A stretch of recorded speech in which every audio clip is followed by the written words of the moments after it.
Os 3 primeiros episódios da segunda temporada de The Boys já chegaram e muitas teorias já estão rolando do que vai acontecer durante essa temporada.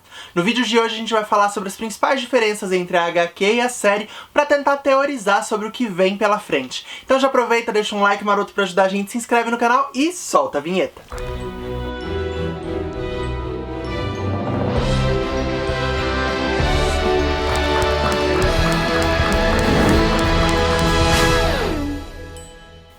Fala, peixinhos de toda a internet, sejam bem-vindos a mais um HQ.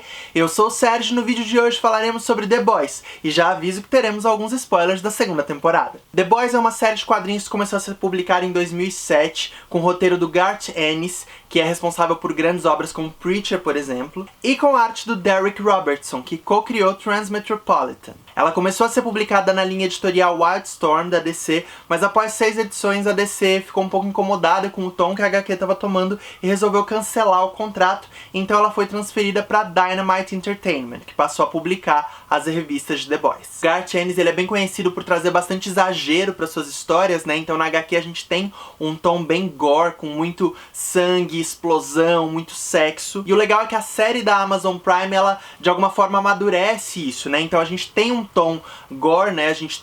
Eles trazem um pouco desses elementos pra série, mas também amadurecem bastante o discurso do autor, trazendo mais profundidade pras personagens e tornando realmente isso muito interessante. Aqui a gente vê uma abordagem mais realista de como seria se nós tivéssemos super-heróis no nosso mundo, né? O Garth Ennis, ele tem bem forte esse discurso de que o poder corrompe, então a gente tem esses super-heróis que são extremamente narcisistas, corruptos e controversos. E é legal que na HQ ele realmente satiriza esses grupos de super-heróis que a gente tem nos quadrinhos, né? Então a gente tem os 7, que são o equivalente à Liga da Justiça, tem também os G-Men, que são o equivalente aos X-Men, e os Payback, que seriam os Vingadores. Então já dá pra ver que ele também não é muito sutil nas referências. E na série isso é feito de uma maneira muito maravilhosa também, porque além dos uniformes se parecerem muito com os dos personagens no cinema, até toda a identidade visual, por exemplo, do set lembra muito a identidade visual do filme da Liga da Justiça, por exemplo. Pra se contrapor a esses super-heróis, nós temos então essa equipe,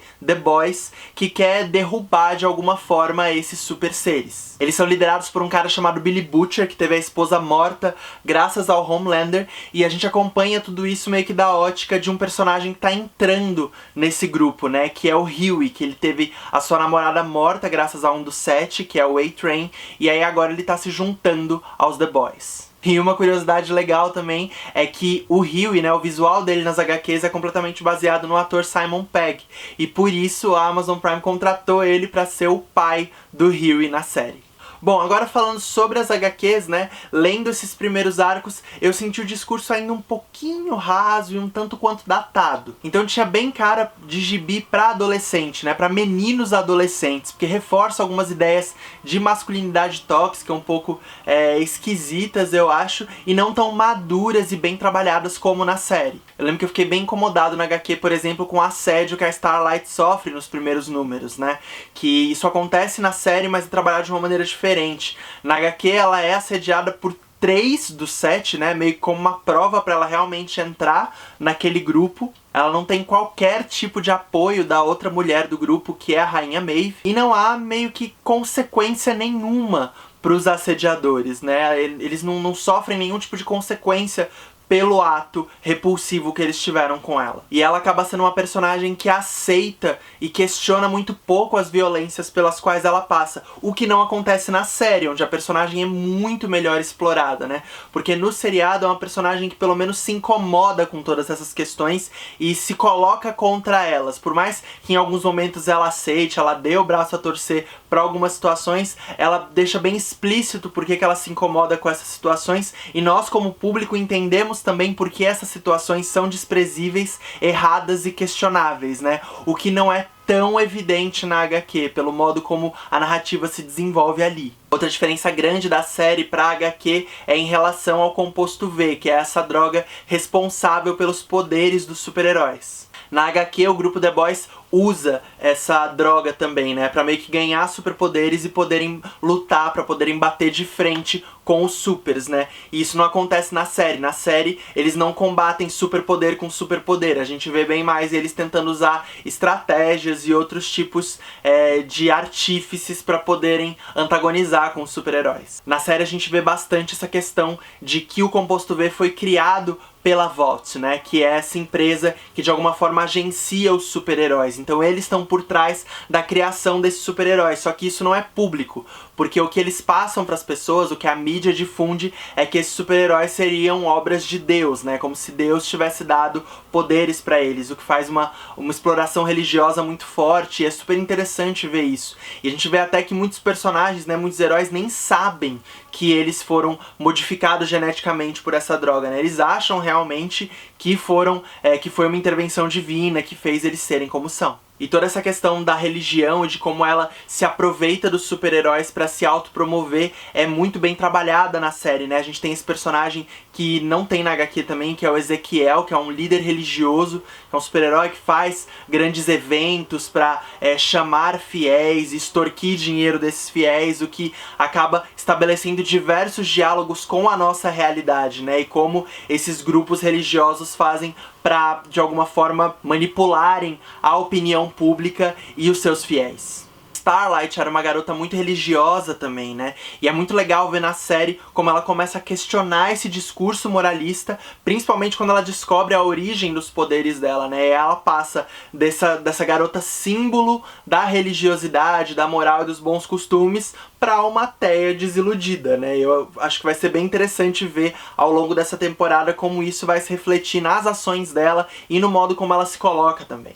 Outra personagem que tem uma origem bem diferente nas HQs e que tá ganhando muito mais destaque nessa nova temporada é a Kimiko.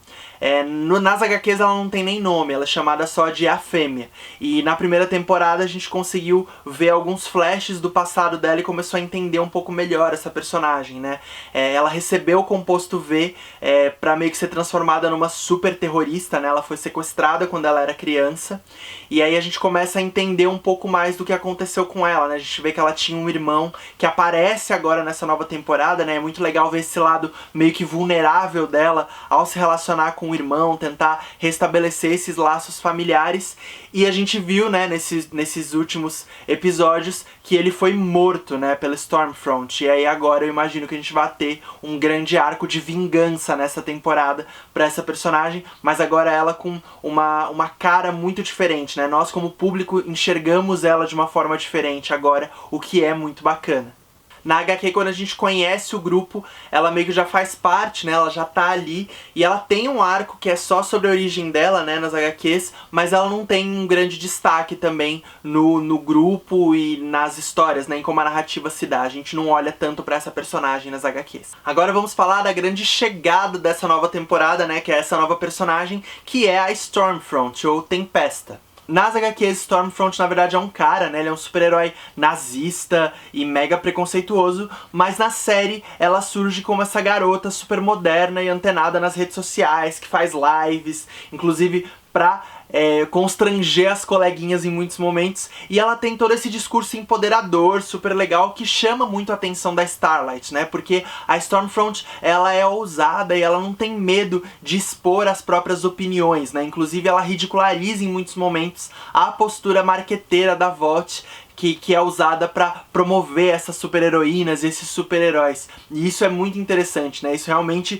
faz com que nós também, como público, empatizemos muito com essa personagem à primeira vista, né? Eu, inclusive, já amo e odeio essa personagem. Ela tá começando a tomar a frente do set, né? Fazendo alguns discursos que antes eram feitos pelo Homelander, e a gente vê que ele tá ficando bem incomodado com isso, e pelo que a gente vê no trailer da temporada, ela vai realmente tomar a frente de um grande movimento e vai se aliar ao Homelander, né? Ou seja, a gente já vê que é mais uma super-heroína corrompida e perigosa. Nas HQs, os poderes de Stormfront são voo, super força, invulnerabilidade e eletrocinese, né? Essa capacidade de criar e manipular raios. Pelo que vimos, ela tem esses poderes na série, inclusive tem aquela cena no trailer em que o Homelander usa os raios dele, os lasers dele nos peitos dela e isso não machuca ela. Ou seja, no quesito poderes, ela parece ser realmente uma adversária à altura dele. A Rainha Maeve também parece que vai ter um arco bem interessante nessa temporada, né? A gente já vê nesses primeiros episódios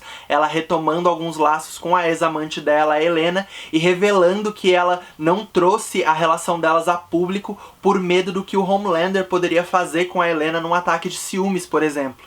E é claro que pode rolar também algum tipo de vergonha de se expor, de expor a própria sexualidade, mas é legal saber que não foi só por isso que ela não levou a público a relação das duas, né? É muito legal poder ver essa outra faceta da personagem de realmente se preocupar com quem ela ama. Nas HQs a gente tem arcos específicos também falando sobre o passado do Leitinho e do Francês, revelando também por que eles odeiam tanto os Supers e se juntaram a esse grupo.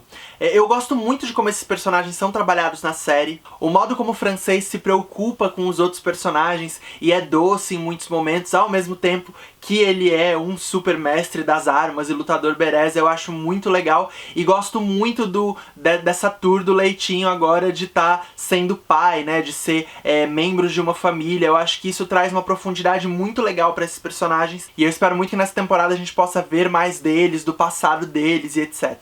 Outro personagem que parece que nós finalmente vamos ver na série é o Terror, que é o Bulldog do Butcher, né? Ele é um personagem bem forte, membro da equipe nos quadrinhos, e pelo que a gente viu nos trailers, parece que ele vai aparecer nessa temporada, né? Eu realmente espero que ele ganhe esse destaque de estar realmente dentro do grupo e poder ajudar nas missões, porque é um personagem muito carismático. Quanto ao Billy Butcher, a gente fecha a primeira temporada com a revelação bombástica de que a esposa dele tá viva. Nas HQs ela realmente morre durante o parto do super bebê que ela teve por ter sido violentada pelo Homelander, mas na série a gente descobre que ela sobreviveu e que ela tá sendo protegida pela Vought pra criar essa criança em segredo, né, em um lugar que a gente não sabe muito bem onde é. Além disso, não fica nítido se ela realmente foi violentada pelo Homelander ou se ela traiu o Butcher. O que acontece com o Butcher entre o momento em que ele revê a esposa no fim da primeira temporada e a chegada dele no segundo episódio dessa temporada também não fica tão evidente, mas o produtor da série, o Eric Kripke, já anunciou que eles vão lançar um curta que vai ser focado nisso, né, nesses acontecimentos, que essas cenas elas não se encaixavam muito e ficaram um pouco sem ritmo no primeiro episódio, então eles decidiram tirar elas daquele episódio e lançarem como um curta-metragem que vai ser focado nesse personagem, vai ser lançado a qualquer momento, né, a gente não tem ainda uma previsão de quando vai ser, mas imagino que nessas próximas semanas. O Homelander agora tá meio que nessa obsessão por ser pai, né, por ser parte de uma família, porque a gente sabe que ele foi criado num laboratório, né, ele nunca teve nenhuma figura parental forte.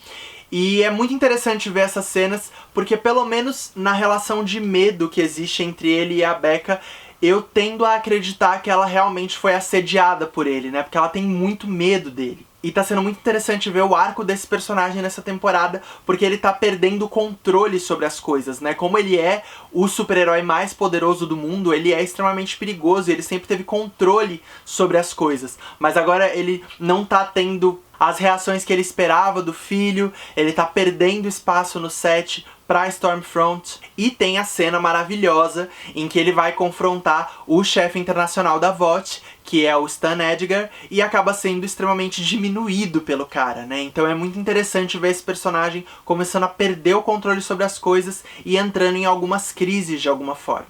Enfim, essa temporada promete então aprofundar ainda mais essas personagens e nos trazer grandes reviravoltas. Essa aliança entre Homelander e Stormfront parece ser bem perigosa, e agora que o Composto V foi a público, parece que a Stormfront vai de alguma forma defender que sejam criados novos super-heróis, né? Que tenham mais super-heróis pra criar um exército, o que pode ser extremamente perigoso. Eu gosto muito nessa série o modo como a gente vê antagonizadas forças que são muito controversas, né? Então, embora a gente odeie muito o Homelander, também não é muito fácil gostar do Butcher, né? né? Ele também é um personagem extremamente controverso, e o modo como todos esses personagens são cinzas realmente desperta o meu interesse. E vocês, quais são as suas teorias pra essa nova temporada? O que estão achando dos novos personagens? Estão gostando? Deixem aqui nos comentários pra compartilhar com a gente. Se quiser saber como nos apoiar, como nos ajudar a continuar contando histórias, não deixe de entrar em catarse.me/marégeek, onde vocês vão poder conhecer a nossa campanha de financiamento recorrente e vão poder ajudar a gente a continuar mantendo todos os nossos programas aqui do canal. Se você gostou desse vídeo, não esquece de clicar em curtir aqui embaixo, compartilhe com seus migs e se inscreve aqui no canal da Maré Geek pra ficar sempre por dentro de todo o conteúdo que a gente lança. Então é isso, pessoal, muito obrigado e até semana que vem!